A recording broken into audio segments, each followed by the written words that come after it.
Bien, hermanos, como les dije, ya estamos llegando casi al final de la carta de Primera de Juan. Vamos a estar estudiando versículos 6 al verso 13.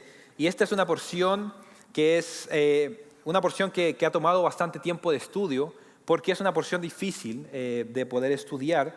Y vamos a estar viendo varios temas importantes de estos versos, del versículo 6 hasta el versículo 13.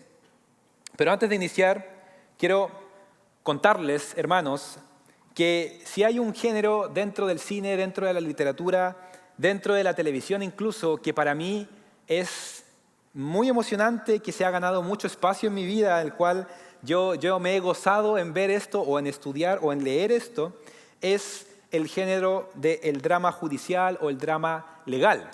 No sé si a alguno de ustedes que son ciudadanos americanos le ha tocado ser como ir al tribunal, ese jury duty, ¿cierto? Estar ahí como jurado, ver el caso. Para mí es intrigante, me encanta ver esto porque me encanta ver en un caso difícil de poder solucionar cómo va a actuar la justicia en esto. Y a veces la justicia obra bien, a veces la justicia castiga de una mala manera a la persona que realmente no es culpable. Pero sobre todo, en estos casos, me encanta ver la pericia que tienen los abogados para presentar el caso, para defender a la persona que están defendiendo como abogado. En el caso de la fiscalía, es el lado que acusa a la persona del delito, y en el caso entonces de la defensa va a intentar demostrar lo contrario, que mi persona, mi cliente, entonces no hizo tal delito.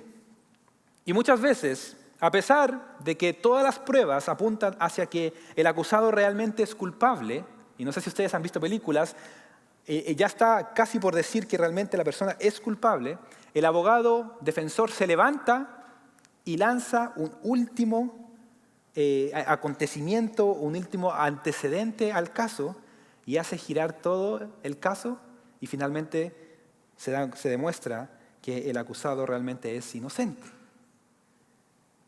Estos juicios usualmente se ganan por el peso de los testigos que cada abogado trae al juicio. Y estos testigos entonces testifican con la información acerca de si se realizó o no, si es que fue la persona la culpable o no, si es que estaba ahí la persona o no. Y si los testigos tienen buena información para aclarar el asunto, entonces van cambiando la decisión del jurado, del juez. Pero si un abogado trae a un testigo que no está muy seguro, que empieza a dudar, que empieza a mentir dentro del juicio, entonces su palabra va perdiendo peso. Y el jurado entonces va diciendo realmente este testigo no tiene mucha validez. Por eso realmente los abogados trabajan muy duro con sus testigos, los preparan para que ellos puedan dar las respuestas que necesitan dar. No más, no menos del caso que está en debate.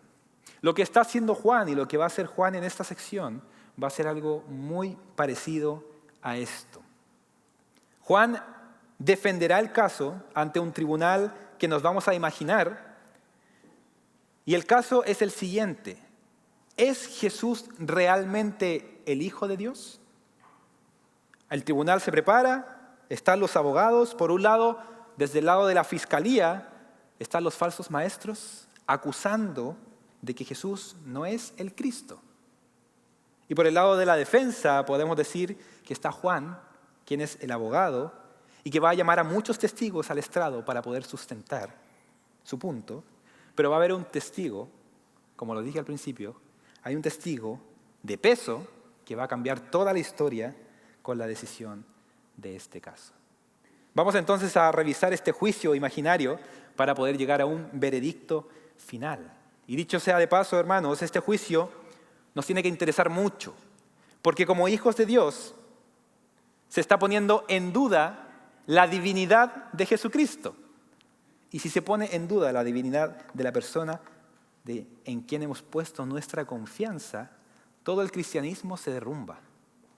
Así que tenemos que prestar atención a estos pasajes que vamos a estar estudiando el día de hoy. Y si tú nos visitas por primera vez, si tú vienes quizás porque es temporada navideña y necesitamos asistir y necesitamos recordar lo que Jesús ha hecho, esto es de suma importancia también para ti. Vamos a revisar el versículo 5 del capítulo 5 de Primera de Juan, en donde Juan cerró la sección anterior que revisamos el domingo pasado con esta pregunta. Dice, ¿y quién es el que vence al mundo sino el que cree que Jesús es el Hijo de Dios? Esta pregunta realmente, que no espera una respuesta de regreso, nos presenta un debate para el caso que estamos mencionando. Muchas personas que estaban dentro de la iglesia y que salieron, estaban engañando, y los que estaban dentro estaban siendo engañados por falsos maestros, por falsas doctrinas, y se podían estar haciendo la siguiente pregunta al leer a Juan. Podrían preguntarle, Juan, después de todo lo que tú has escrito en tu carta, ¿por qué debo creer que Jesús es la persona que tú dices que es? Y yo no sé si a ustedes le han hecho esa pregunta. ¿Cómo estás seguro de que Jesús realmente es el Hijo de Dios?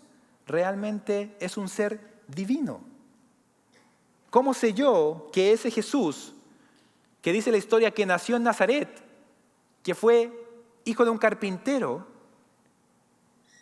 que fue enviado a morir en la cruz, realmente es el Hijo de Dios?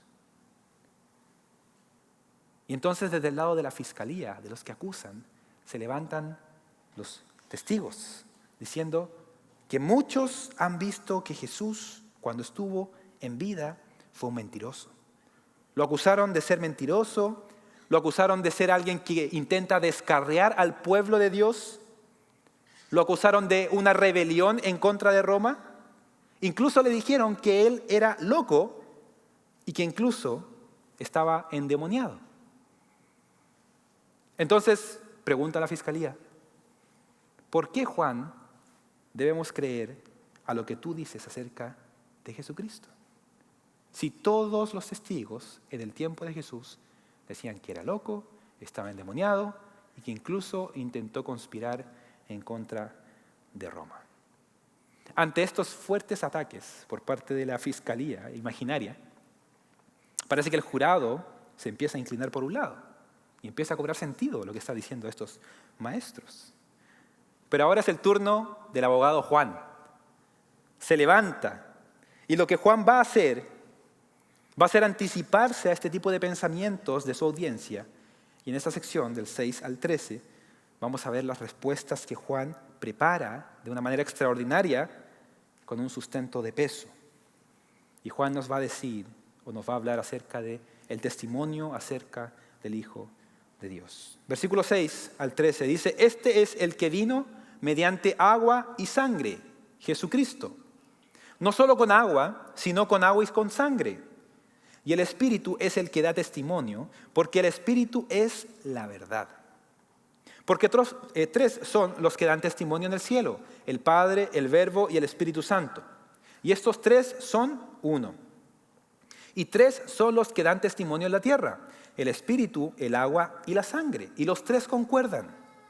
Si recibimos el testimonio de los hombres, mayor es el testimonio de Dios. Porque este es el testimonio de Dios, que Él ha dado testimonio acerca de su Hijo. El que cree en el Hijo de Dios tiene el testimonio en sí mismo. El que no cree a Dios ha hecho a Dios mentiroso, porque no ha creído en el testimonio que Dios ha dado respecto a su Hijo. Y el testimonio es este, que Dios nos ha dado vida eterna y esta vida está en su Hijo. El que tiene al Hijo tiene la vida y el que no tiene al Hijo de Dios no tiene la vida. Estas cosas os he escrito a vosotros, que creéis en el nombre del Hijo de Dios, para que sepáis que tenéis vida eterna. Para poder, entre comillas, defender a Jesús en este juicio imaginario que nos acabamos de inventar y que pone en duda la veracidad de la divinidad de Jesucristo, Juan en primer lugar nos va a presentar a tres testigos claves. Y eso lo encontramos dentro del versículo 6 hasta el versículo 8. Voy a leer el versículo 6 nuevamente. Este es el que vino mediante agua y sangre, Jesucristo. No solo con agua, sino con agua y con sangre. Y el Espíritu es el que da testimonio, porque el Espíritu es la verdad. Para iniciar la defensa, Juan nos dice que este Jesús, que metafóricamente está sentado en la silla de acusados, vino a la tierra mediante agua y sangre. Al iniciar esta sección nos encontramos con algo de controversia que ha causado controversia a lo largo de todos los años. Muchos teólogos, muchos pastores le han dado diferentes interpretaciones a esto que Juan nos está diciendo, que Jesús vino por medio de agua y por medio de sangre. Muchos dicen que este versículo es el versículo más difícil de interpretar de Primera de Juan. Y muchos otros dicen que este es el versículo más difícil de interpretar de toda la Biblia. Así que nos encontramos frente a algo facilito, ¿no? Vamos a ver qué es lo que realmente está diciendo Juan. ¿Qué quiere decir Juan cuando dice que Jesús vino mediante agua y mediante sangre? Y sin entrar en mucho detalle, yo les voy a presentar cuáles han sido tres de las más grandes posturas a nivel de la historia de la humanidad cristiana. Y les voy a compartir de partida que mi postura se va a inclinar más hacia la tercera, es la que cobra más sentido según lo que Juan nos está diciendo. Pero les voy a presentar las tres posturas. En primer lugar, la primera interpretación que algunos comentaristas sostuvieron, y en estos está, por ejemplo, Martín Lutero y Juan Calvino, fue que el agua y la sangre se refieren a los sacramentos del Evangelio. ¿Cuáles son los sacramentos que como creyentes tenemos? El bautismo y la cena del Señor, la Santa Cena, que nosotros celebramos una vez al mes. Entonces, los teólogos, varios de ellos, dicen agua y sangre se refieren a los sacramentos, el bautismo y la cena del Señor. Pero esta postura es difícil de sostener, porque el agua significaría el bautismo, que pudiésemos entenderlo, pero la sangre significaría la cena del Señor. Y nosotros en ninguna parte de la Biblia vemos que se refiera a la cena del Señor como la sangre de Jesús. Hemos escuchado que la cena del Señor es el pan y la copa, el pan y el vino, pero en ninguna parte de la Biblia se le menciona a la cena del Señor como la sangre de Jesús. Además, la sangre de la cena es una de las cosas simbolizadas por medio del pan. La sangre se simboliza por medio del pan. Pero la sangre no es un simbolismo en sí mismo. Así que esta postura realmente es difícil de sostener por muchos pastores y predicadores y teólogos. La segunda postura que vemos, que esta es sostenida por otro de gran peso, que es Agustín y otros grandes comentaristas antiguos, dicen que el agua y la sangre se refieren a la sangre y el agua que brotaron del costado de Jesús. ¿Se acuerdan cuando Jesús estaba crucificado y vino un soldado romano y le atravesó una lanza y dice que brotó sangre y agua? Ahora, de nuevo, esto es difícil de sostener, porque Juan dice que Jesús vino por medio de sangre y agua, y no que estos elementos salieron de él, como fue en el caso de la crucifixión. Y además, lo que Juan quiere demostrar es la humanidad y la divinidad de Jesucristo. Jesús es el Hijo de Dios, realmente Dios. Pero este evento de traspasar la lanza demuestra la humanidad solamente de Jesucristo, pero no nos muestra su divinidad. Por esa y otras razones también debiésemos entonces descartar esta otra postura. Así que nos queda la tercera postura, que es la que vamos a asumir dentro de esta predicación, que esta postura también es sostenida por grandes hombres como Tertuliano y la mayoría de los eruditos de la Escritura, y dice que el agua y la sangre se refieren al bautismo de Jesucristo y a su muerte, a la crucifixión de Jesús. El bautismo, cuando Jesús fue declarado como Hijo de Dios y se le encomendó hacer su obra, y la sangre de Jesucristo, en donde Él finalizó su obra aquí en la tierra. Y de esta manera entonces Juan estaría diciendo que todo el ministerio de Jesucristo, o sea, desde el inicio, su bautismo, hasta el final, en su crucifixión, fue un testimonio público de su divinidad, pero también de su humanidad, y esto fue apoyado por el Padre. Por eso Juan dice que no vino solamente en agua, o sea, no solamente Jesús fue apoyado testimonio de Dios por medio de su bautismo, sino que también fue apoyado por el Padre en su crucifixión, en la sangre. Y esto realmente tiene sentido porque ataca directamente a un pensamiento de los gnósticos en ese entonces, que seguían a un tal Cerinto.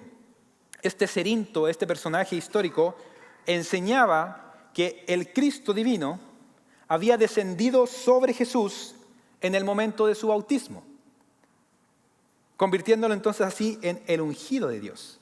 Pero que el Cristo era diferente de Jesús y le abandonó en el momento de la crucifixión. Entonces, realmente el Cristo no experimentó la muerte y Jesús murió como un humano más. Esto, hermanos, afectaría en ese entonces y afecta directamente y profundamente en nuestra creencia como creyentes. Porque la persona que murió en la cruz, según Cerinto, fue un humano más y no un ser divino, el cual podía expiar nuestros pecados. Así que este no es un error ligero, no es algo que se estaba introduciendo que no podría afectar tanto, sino que esto ataca directamente a los fundamentos de la fe cristiana. Nos deja sin salvación realmente si es que Cristo no es el Hijo de Dios y Jesús no es el Cristo. Si es que el Hijo de Dios no tomó nuestra naturaleza al nacer y nuestros pecados al morir, entonces Él no nos puede reconciliar con Dios. Y eso era lo que estos gnósticos que seguían a Cerinto decían. Así que Juan presenta esta verdad para defender: Jesús realmente es el Cristo. Pero agrega algo más. Tenemos estos dos testigos, el agua y la sangre. Pero Juan dice, voy a llamar a un testigo más al juicio. Y ese testigo es el Espíritu Santo. El Espíritu Santo. Versículo 6, parte B. El Espíritu es el que da testimonio, porque el Espíritu es la verdad. Juan pone a un testigo que es presencial. Cuando hay un caso, el testigo que estuvo ahí toma peso, porque él vio directamente lo que ocurrió. En este caso, Juan presenta al Espíritu Santo, que ha estado presencialmente en el ministerio de Jesús. El Espíritu estuvo como testigo del nacimiento de Jesús, de su bautismo, cuando descendió como paloma, de cuando Él enseñaba. Él estuvo cuando Jesús fue tentado y durante todo el ministerio el Espíritu Santo estuvo con Jesús. Y cuando Jesús ya estaba por dejar la tierra, en Juan capítulo 15, versículo 26, le dice a sus discípulos, cuando venga el Consolador, a quien yo enviaré del Padre, es decir, el Espíritu de verdad que procede del Padre, ¿qué hará? Él dará testimonio de mí. Y Juan agrega entonces que este testigo, es decir, el Espíritu Santo, es la verdad. El Espíritu Santo está capacitado para poder dar su testimonio y no puede ocultar la verdad. En otras palabras, cuando alguien pasa al estrado y dice, juro decir la verdad, toda la verdad y nada más que la verdad, el Espíritu Santo puede decir esto porque Él es la verdad. Él no va a mentir y su testimonio entonces es verídico. Podemos apoyarnos en lo que el testimonio del Espíritu dice de Jesús, que realmente Él es el Hijo de Dios.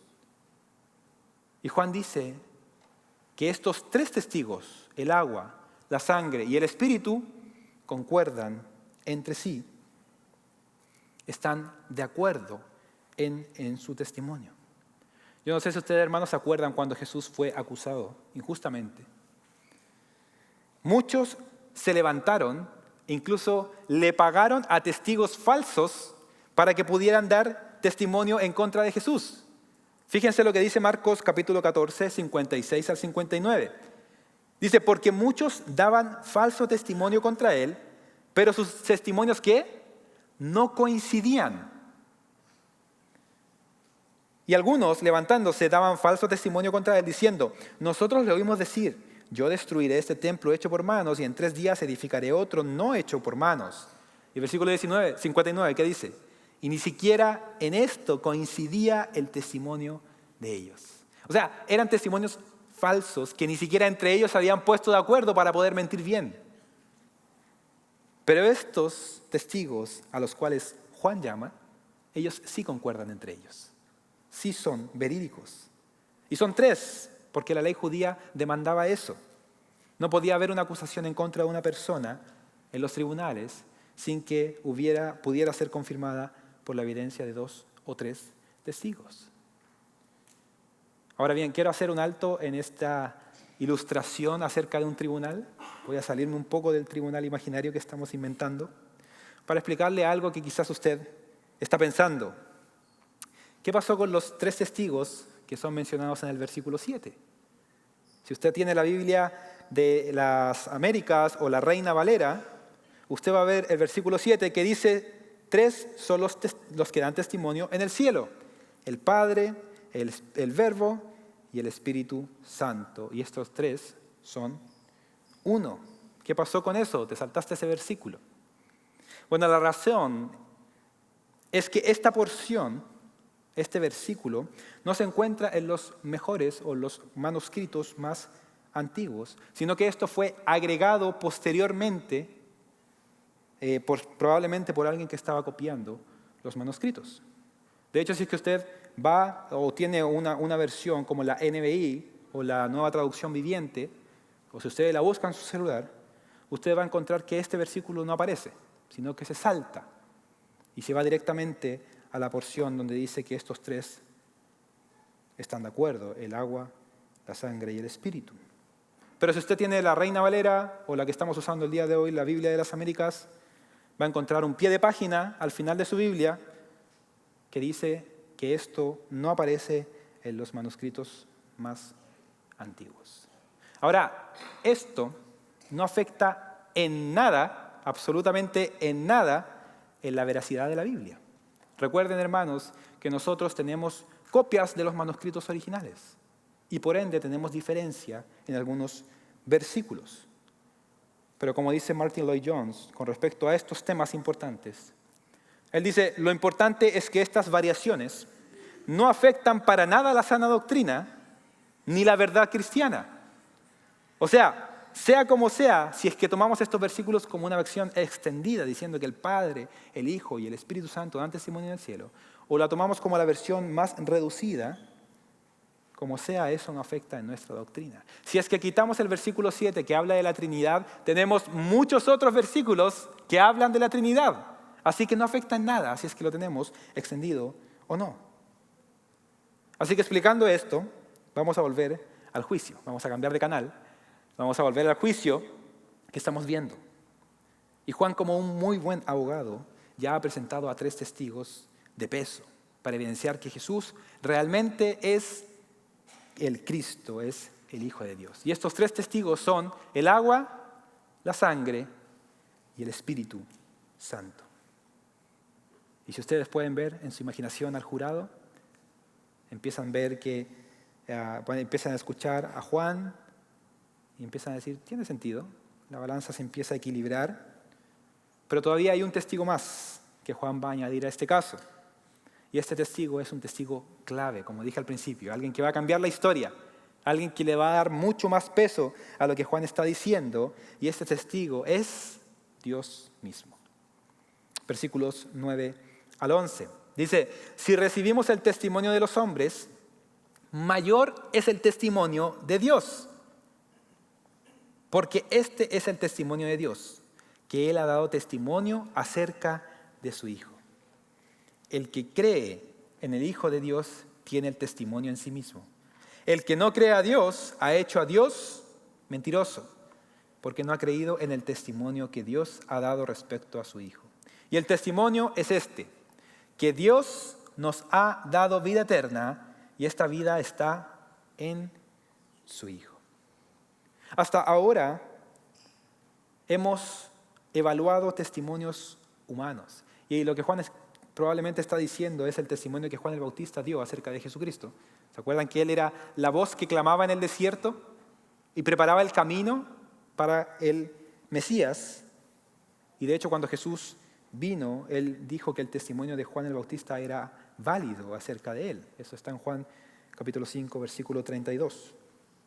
Hemos escuchado testimonios humanos, dice Juan. Pero cuánto más debiésemos ahora prestar atención al nuevo testigo, que es Dios mismo y que nos da testimonio acerca de su propio Hijo. El testimonio de Dios es mayor, dice Juan, que el de los hombres. Porque el hombre es mentiroso, el hombre se puede equivocar, el hombre es pecador, puede torcer la verdad. Pero Dios no. Dios no se equivoca. Dios es verdad. Así que todo lo que Él dice es verídico, tal como el testimonio del Espíritu Santo. Así que en contraste con todas estas mentiras que se estaban levantando en el primer siglo de los gnósticos de Cerinto, hay un testimonio que es mayor, que es el testimonio de Dios mismo hablando. Y el testimonio es el siguiente: acredita que Jesús realmente es su Hijo amado. Y eso lo hizo por medio del agua en el bautismo, por medio de la sangre en su muerte, y Él lo sigue haciendo el día de hoy por medio de su Espíritu en nuestros corazones. Dios acredita que Jesús realmente es su Hijo. Y por eso dice Juan que estos tres testigos, el agua, la sangre y el Espíritu, están de acuerdo, coordinan, concuerdan, porque detrás de ellos está Dios mismo dando testimonio, apoyando eso. Y por eso Juan en el versículo 10 dice que el que cree en el Hijo de Dios tiene el testimonio en sí mismo, porque el Espíritu Santo implanta esa verdad en todos los creyentes para ahora nosotros poder reconocer que Jesucristo es el Hijo de Dios. Sin eso nosotros no pudiésemos decirlo. Así que, hermanos, aquí está la base de nuestra fe como creyentes. El juicio llega a su fin porque Dios habla y Él ha decretado que aquella persona que ponga su fe en Jesucristo, en su Hijo amado, entonces tiene el testimonio en sí mismo, dentro de Él. La salvación para el ser humano, entonces, se basa en la fe en la persona de Jesucristo. Y aquí en nuestro juicio imaginario pudiésemos decir que el caso está cerrado, como la doctora Polo. Caso cerrado. Podemos dar nuestro veredicto y decir, Juan defendió bien. Pero Juan va a continuar con su defensa. Porque él dice, no están tocando un tema sencillo, sino que están atacando nuestra fe. Él continúa con su defensa y dice que el que no cree a Dios ha hecho a Dios, ¿qué cosa? Mentiroso.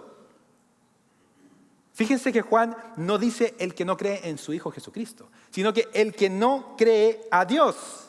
Porque no creer en Jesucristo es lo mismo que no creerle a Dios, porque son la misma persona. Y al no creer en Dios, le hacemos a Él mentiroso. Imagínese si usted va a un juicio como testigo y usted está testificando y el juez le dice, ¿sabe qué? Déjese hablar y retírese, por favor.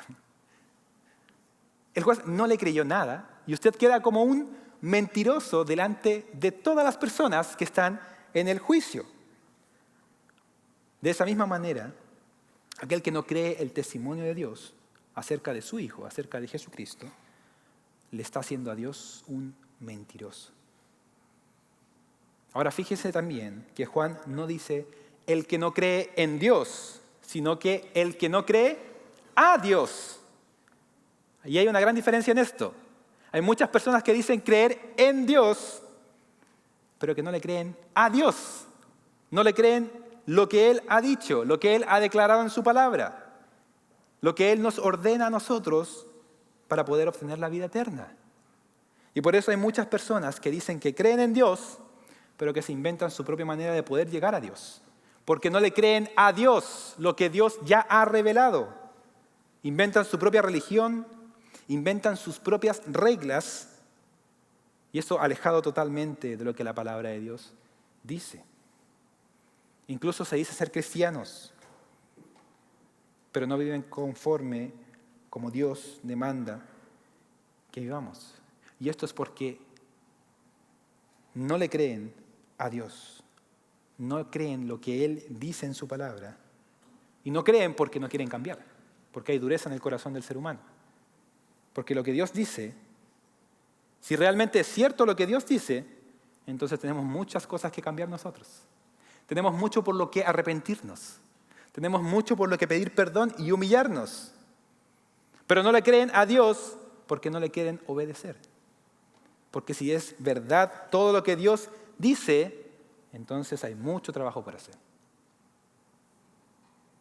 El hombre quiere ser su propio Dios. Se inventa una imagen de Dios para vivir conforme a esto. Así que no basta decir con creer en Dios, sí, yo creo en Dios, sino creerle a Dios y vivir conforme a lo que Él dice en su palabra. Y de nuevo, este era un ataque directamente de Juan hacia los gnósticos. Ellos decían que creían en Dios, pero no creían en lo que Él decía con respecto a su propio Hijo Jesucristo. Eso es la imagen pura de alguien que dice creer en Dios, pero no le cree a Dios. Y con eso estas personas hacían a Dios mentiroso. De la misma manera que la persona que el día de hoy rechaza a Jesucristo como el Salvador de su vida y quiere vivir su vida como a Él le plazca, está haciendo a Dios mentiroso porque no creen a Dios lo que Él ha dicho para que el hombre pueda tener vida eterna. Pero el testimonio de Dios es verídico. Y Juan agrega en el versículo 11 que el testimonio es este, que Dios nos ha dado vida eterna y esta vida está ¿en quién? En su Hijo. No hay otro camino, hermanos. No hay otra forma de obtener la salvación. Es solamente creyendo ¿en quién? No escuché. ¿En quién? En Cristo Jesús. Que Jesús es el Cristo. Creer que realmente es el Hijo de Dios. Creer realmente que Él vino a este mundo.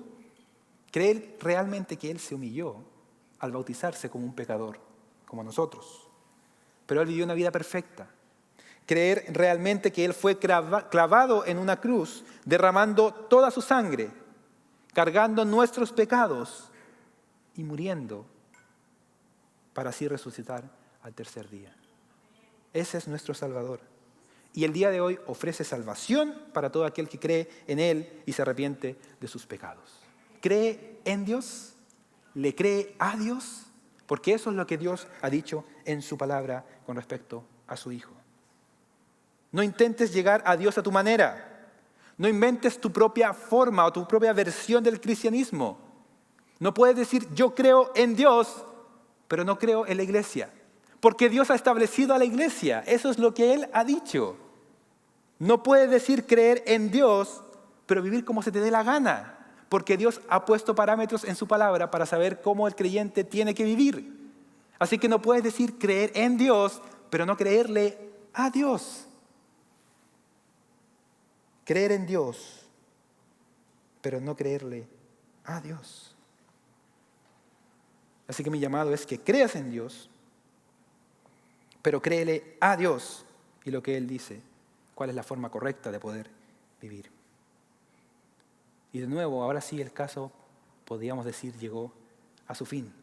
El abogado Juan ha demostrado con precisión que los falsos maestros estaban mintiendo, que realmente Jesús es el Cristo, es realmente el Hijo de Dios, que vino en agua y sangre y es testificado por el Espíritu, pero también por Dios mismo. Pero antes de Juan sentarse ya en su silla como victorioso del caso, él va a dar un último discurso antes de poder cerrar el caso. Versículo 12 y versículo 13. Juan dice: el que tiene al Hijo tiene la vida, y el que no tiene al Hijo de Dios no tiene la vida. Estas cosas os he escrito a vosotros, que creéis en el nombre del Hijo de Dios, para que sepáis que tenéis vida eterna. El resultado de creer en el testimonio que Dios da sobre su Hijo es que nosotros tenemos vida eterna. Esta vida eterna es dada a todo aquel que ha creído en Jesucristo como el Salvador. Y como ya he dicho, no es tener fe en cualquier cosa, sino que es la fe depositada en una persona, en Jesucristo. No basta con tener fe. Hay gente que tiene fe en la fe y dice, no, yo creo y por eso soy hijo de Dios. No es solamente tener fe, es tener fe en la persona correcta, que es Jesucristo. Y esta vida eterna que el Señor nos otorga, nos la da no porque nosotros seamos mejores, no porque nosotros seamos una élite que sobresale del resto, y somos tan buenos que hemos conquistado el cielo y por ende nos merecemos la vida eterna. No, Juan dice en el versículo 11 que esta vida eterna nos ha sido dada, ¿por quién? Por Dios mismo. No es un premio que nosotros hemos ganado, sino que es un don inmerecido que hemos recibido, porque es por gracia, no es por obras, para que nadie se gloríe. El que tiene al Hijo tiene la vida, pero el que no tiene al Hijo, dice Juan, no tiene la vida. Esa persona que rehúsa creer en Jesús no tiene la vida eterna, porque la vida eterna solamente es dada a aquella persona que cree en el Hijo. Aquel que no cree en Jesús no va a poseer la vida, sino que todo lo contrario. La ira de Dios cae por la eternidad sobre esa persona. Y eso es lo que dice Juan en su Evangelio, capítulo 3, 36. El que cree en el Hijo tiene la vida eterna, pero el que no obedece al Hijo no verá la vida, sino que la ira de Dios permanece sobre él. Aquella persona que cree en el Hijo ya tiene la vida eterna, pero el que no cree, la ira de Dios ya está sobre él. Son actos presentes y son actos por la eternidad. Si tú eres un hijo de Dios, tienes la vida ahora y tienes la vida eterna. Pero si tú has rehusado creer en Jesucristo, tienes la ira de Dios ahora y tendrás la ira de Dios por la eternidad. Y eso es terrible. Así que el primer resultado que nos da Juan de haber creído el testimonio de Dios es que tenemos vida eterna. Pero el segundo resultado lo vamos a encontrar en el versículo 13. Juan dice, estas cosas os he escrito a vosotros que creéis en el nombre del Hijo de Dios, para que sepáis que tenéis vida eterna. El segundo resultado de haber creído en el Hijo de Dios es que tenemos confianza y seguridad de saber que tenemos vida eterna. Si yo le pregunto a usted, hermano, hermana, si usted muere hoy, ¿dónde va a ir? No, es que no sé. Ay, lo que Dios diga. No, hay seguridad en el creyente. Amén. Tenemos vida eterna. Es así. Eso es lo que dice Juan. Tenemos seguridad y confianza de que tenemos vida eterna. Y esta vida eterna no la podemos perder, hermanos. La salvación no se pierde. Es segura porque la otorga el Señor. Este texto expresa el propósito de la carta de Primera de Juan. Si usted ve el título de la serie de Primera de Juan, leemos que dice, ¿cómo saber que tienes vida eterna? Y eso es lo que ha hecho Juan durante toda su carta, demostrar cómo el creyente puede estar seguro de que tiene vida eterna. Y aquí ya llegando casi al final de su carta, nos deja esta verdad. Sabemos que tenemos vida eterna porque hemos creído en el testimonio de Dios acerca de su Hijo Jesucristo. Este pasaje entonces nos muestra el propósito de su carta y es un pasaje que es muy parecido al propósito de Juan, del Evangelio de Juan. Si vemos el capítulo 20, versículo 31, dice, pero estas se han escrito, ¿para qué? Para que creáis que Jesús es el Cristo, el Hijo de Dios, y para que al creer tengáis vida en su nombre. Son parecidas, pero son diferentes los propósitos. El propósito del Evangelio de Juan es para que los que no creen puedan creer en Jesús. Pero el propósito de la carta que estamos viendo es que los creyentes sepan que ya tienen vida eterna en Jesucristo. Y si usted ha puesto su fe, su confianza en el Hijo de Dios, creyendo que Él vino en agua por medio de su bautismo, en sangre por medio de su muerte en la cruz, que esto es atestiguado por el Espíritu Santo y por Dios mismo, entonces, por seguridad, usted sepa que tiene vida eterna y va a gozar de vida eterna por la eternidad, porque usted y yo le pertenecemos al Señor. Esta salvación que Él otorga es segura, no la podemos perder. Dios la compró por precio de sangre y nosotros le pertenecemos a Él. Pero si usted no ha creído en Jesucristo, no cree que Jesús es el Hijo de Dios, es el Cristo, el que vino a morir por sus pecados, yo te imploro para que vengas a los pies de Jesucristo. Porque Él realmente es el Cristo. Él realmente es el Hijo de Dios. Él realmente es quien dijo que era y solamente hay salvación en Él, no en otra cosa. Así que el juicio llegó a su fin. Los falsos maestros quedaron expuestos como unos mentirosos. Y Juan ha realzado la imagen de Jesús como el verdadero Hijo de Dios. Pero como todo juicio, hay veces en que los miembros del jurado no se ponen de acuerdo. Y a pesar de que todas las evidencias estén ahí, puestas sobre la mesa, realmente ellos no quieren creer frente a esas evidencias. Y si tú eres uno de ellos, frente a todas estas evidencias que Juan ha presentado, si tú aún así decides no creer en lo que Juan está diciendo, yo le ruego al Señor para que Él tenga misericordia de ti, haga su obra en ti por medio del Espíritu Santo, te convenza de pecado, que reconozcas que Jesucristo es el Salvador de tu vida. Y solo así vas a poder obtener la vida eterna. Oremos, hermanos. Bendito Padre Celestial, lo que presenta Juan es maravilloso, es increíble. La forma en cómo él se expresa y cómo él ataca indirectamente incluso a los gnósticos de ese siglo. Pero él lo hace con un objetivo, para que nosotros tengamos seguridad de saber que pertenecemos al rebaño tuyo y saber que tenemos vida eterna en Cristo Jesús. Porque Jesús realmente es el Hijo de Dios. Yo te pido, Señor, que estas verdades para los creyentes nos hagan tomar ánimo, gozo de saber que tenemos la vida eterna ya ganada por los méritos de Cristo. Pero aquellos que no han creído en ti, nuevamente te pido que tú hagas una obra en sus corazones duros, egoístas, que ellos puedan arrepentirse de sus pecados y puedan creer que Jesucristo es el único Salvador de sus vidas. Te lo pido, Señor, en el nombre de Jesús. Amén.